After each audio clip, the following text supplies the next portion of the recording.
station. This is Boston Public Radio. Do you hear us?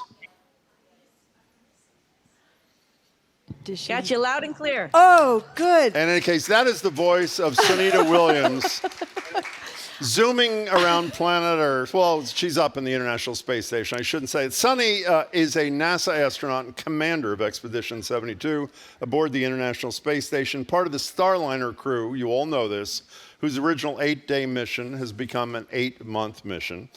I don't want to say she's stuck up there, but she's there for a while, and she is stuck talking with us. And Sunny, not only do I want to welcome you, and she asked that we not call her commander, but Sunny, I want you to know, when I was in college, I had the exact same hair that you do now. Is that incredible? Yeah. This is. I love it. Look at her hair. This is a great oh my picture. God. Hi, Jim. Hi, Marjorie. Hello. Hi there, Sunny. We are so thrilled to talk to you, and I do love your hair. That's what zero gravity does. You don't have to worry about curls or brushes or anything else, right? It's got a lot of body, and I like it, and it's a free card to be a little bit wild, so it's good. I like it. So, Sunny, when we first heard, and I remember a while ago, that you were not coming home in 8 days, that you were going to be coming home in 8 months, I thought, oh my God. But you're a trained person, and I'm not. But I do wonder how it felt watching the Boeing Starliner head back to Earth with you not on it. What was that like? Yeah, that's a really good question. You know, it hits at the emotion part of the whole equation, right? So we knew as the summer was progressing on that there was a lot of discussions going on, and you know our fate was going to be decided. So it sort of played out slowly, and the decision finally came, and I think we were ready for it, just because it took a little while to get there and get the data and try to understand exactly what the problems were. But just like you hit on, you know, when you see your ship flying away, it's a little heart-wrenching, and knowing that, you know, that's what we trained to do, that's what we were supposed to do, and that's where we wanted to be in that spacecraft coming home. But, you know, the decision was made, and it was a great decision. We stand by our leadership for asking everybody their opinions and making sure we had all the T's crossed and I's dotted to make sure we made the right decision. And so 8 months, it's okay. We're professional astronauts. We were trained for every contingency to live up here, so we're here. By the way, it was a huge disclosure, Sunny, by Marjorie a minute ago that she is not an astronaut. All of us thought she was until a couple of minutes ago. Wow, That's right. That is incredible. Sunny, I don't know if you can turn around. Not only am I looking at you, but I'm looking at the sky behind you. What do we see behind you through the craft? Yeah, we're over the Atlantic Ocean, and I sort of wish we were talking about maybe 10 minutes ago. We flew right over northern New England. Oh. It was a little cloudy, but I was mentioning to my friends and all the peepers out there, the trees are starting to turn reddish. It's not so green. Cape Cod was clear as a bell. It's where my sister and her kids live, so it was beautiful. But right now we're over the Atlantic, and we'll be coming up on Africa before too long.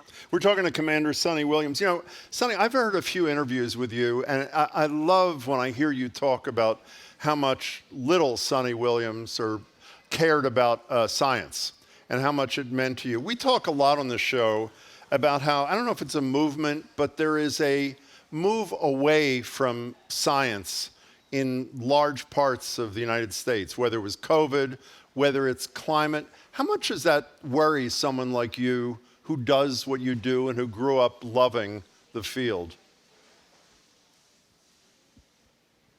You know, I'm not really entirely worried, because I think all we can do is show people what science can do. And living up here on the International Space Station, you know, launching people and rockets to space, to go live here, to right below me exercising in space, to talking to you while we're orbiting the planet 17,500 miles an hour. And when we could bring all that back home to people, they realize that there's science behind it all and the importance of it. And I think people want to get involved. So in my mind, the best thing we could do is be good ambassadors, good role models, and get more people involved and wanting to, you know, discover, explore, and that's how we get them back. So when you're not working up there, you mentioned exercising in space. She ran a marathon on a treadmill, by the way, that's the right. Boston Marathon. Yeah, you can run on a treadmill, and then I would assume you have some leisure time. I mean, can you watch like TV, Housewives of New York or something? I mean, what do you do when you're not working? Yeah, there's a lot of things. We have folks who are behavioral health folks who make sure that, we have communications with our family and friends at home. We also have like some favorite TV shows, particularly when I'm working out. All Creatures Great and Small was one of my favorites that I watch an episode while I'm riding the You're bike. welcome. That's us. I listen to a bunch of TED Talks when I'm on the ARED, so that's always good. You learn a little bit there. So yeah, there's a lot of other entertainment up here that we have through our computer system and and great support people on the ground who make sure we have things that we like. I personally write a journal while I'm up here as in part of my spare time, and look at the view. You take a lot of pictures because you're up here checking out home and then checking out just real cool formations of clouds, of water, ice. It's just so much to do, actually. I've never been bored while I've been on the space station. How many hours have you engaged in spacewalks, Sunny Williams? I've been really lucky. On my first flight, we were putting together this amazing space station. So that construction work, as I call it, was 4 spacewalks, and my second flight was a little later, and a couple things broke outside, so we had to go out and do some repairs. So I've had 7 spacewalks, about 50 hours of spacewalking. Can you describe, and maybe you can't, can you describe the feeling when you leave the spacecraft and we've all seen these incredibly beautiful, striking moments. What does that feel like when you're the person doing it? Well, we train a lot for these spacewalks, and there's a lot of people who are invested in it because it's very, expensive equipment outside. And if we go outside, we're risking everybody's life, these 2 people's lives to go out there and do that in their own specific spacecraft, their space suits, right? So we want to make sure we get it right. So I think the biggest thing on our minds, each of us, is like, okay, do I know everything that I'm supposed to do? Am I communicating correctly? Am I ready to go and do the job? And I don't want to mess it up. That's the part of the first emotion. But I'll tell you, a 6-hour spacewalk, I think you run through the gamut of every emotion a human can have. You're hot, you're cold, you're crushing it, you're doing everything right, and then something that you didn't expect goes wrong, and then you're beating yourself up because that didn't go right. And then you have to go to the bathroom, and then then it's cold, then it's hot again. You go through the whole thing, and I've noticed that each time that I've come back in, it felt like I was skiing the whole day. Like that after ski feeling when you Really? get done and you just sort of like chill out. It's just sort of every piece of energy just comes out of you at the end of it. But while you're doing it, you're on cue. My mom sort of said, like, it took me a little while to get out the airlock because I was gathering some equipment. She goes, "Did you get stuck in there?" And I'm like, "No, I didn't get stuck in there. I was making sure I had all my stuff together to get ready to go. It's important work, Mom." Well, So you should, it's every emotion I think a human can have. we should mention your mom and dad are in Falmouth, I believe, right? And you spent many years in Needham, where Sunita L. Williams Elementary School is named after you. You've got a thing going on with the kids there. What's that about?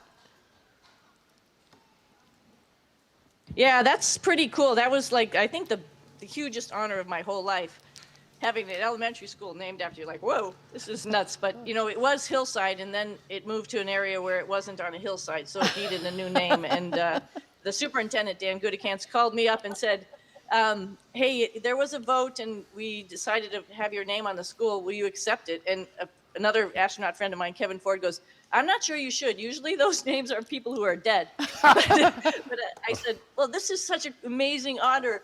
Of course, I'll accept it. And, Needham is my hometown. It happens to be the Needham Rockets. I'm not sure if you guys know that or not, right? So it's just appropriately named.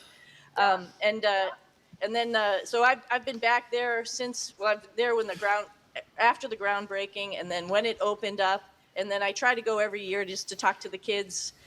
There was a big dedication in 2019, and trying to go and hopefully one day I'll be able to spend a week and give a little space course to maybe the 4th or 5th graders before they graduate from that school. That is the voice of Commander Sunny Williams. She's zooming in to us from the International Space Station. A lot of people are texting in, Sunny, asking, can you vote? We know the answer, but they don't. Can you, and how do you do it?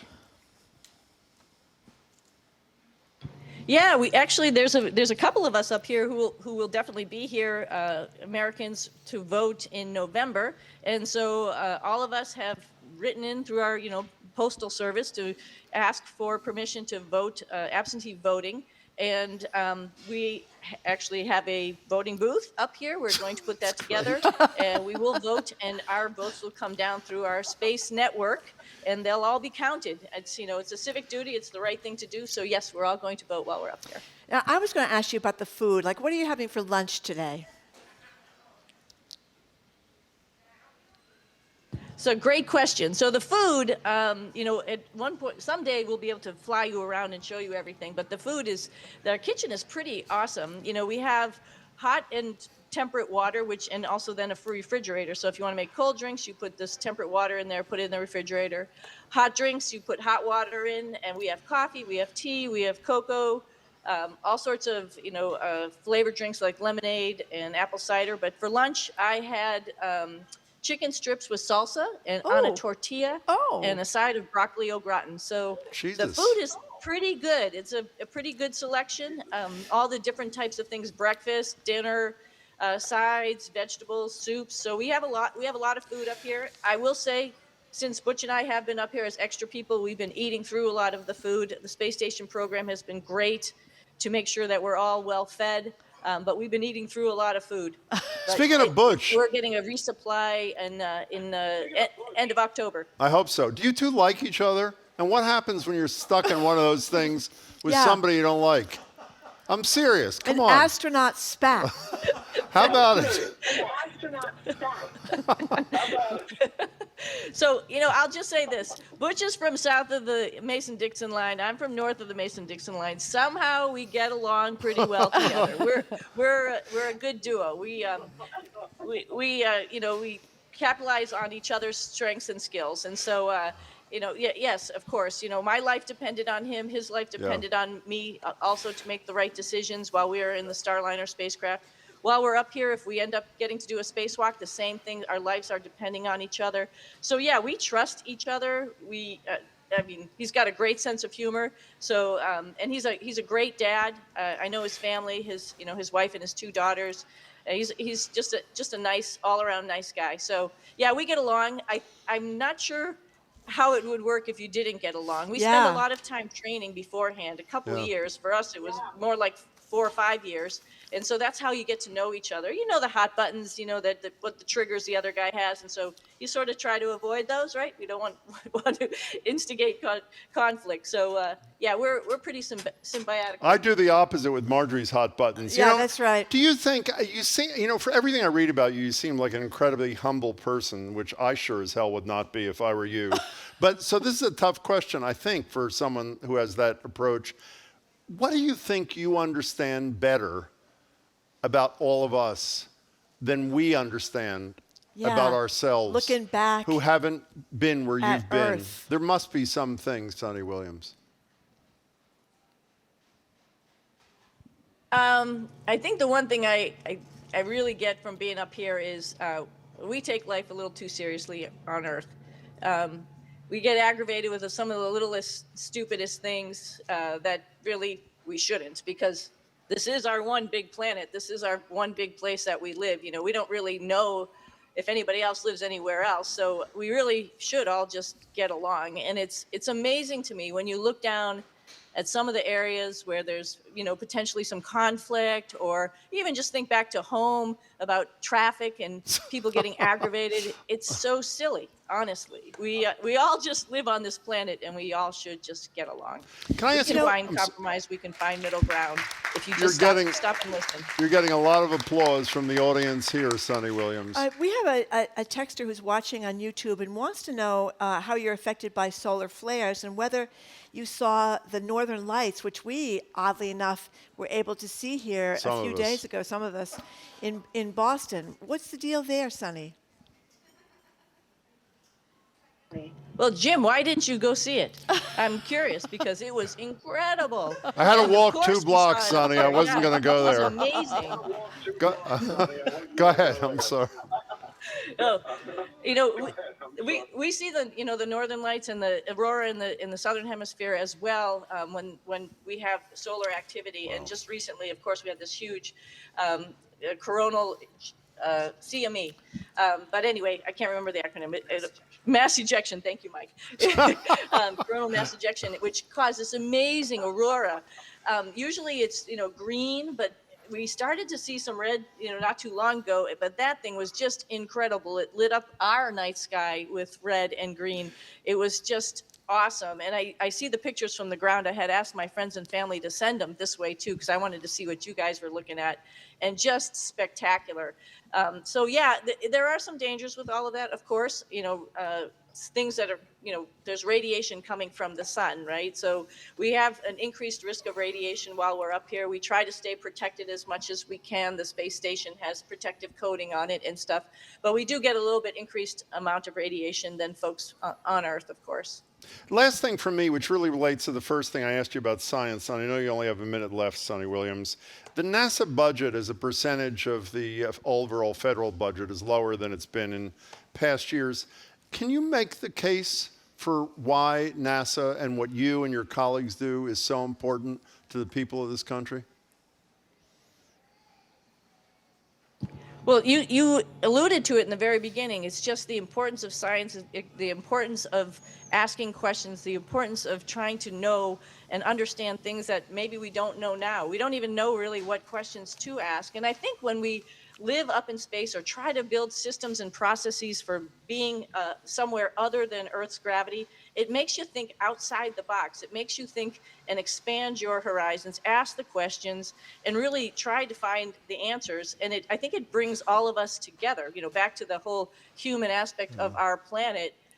We're all asking those questions. We're all here together, and we all owe each other that the courtesy of those answers and those questions. We'd love to meet you when you and Butch Wilmore are back in early next year, so we hope you'll do that. Yes. And we really can't thank you enough for your time And today, I want to mention, Sunny Williams. Sonny, that we have a texter who just said, listening to Commander Sunny Williams was amazing. It made me feel proud of her and proud to be an American. great.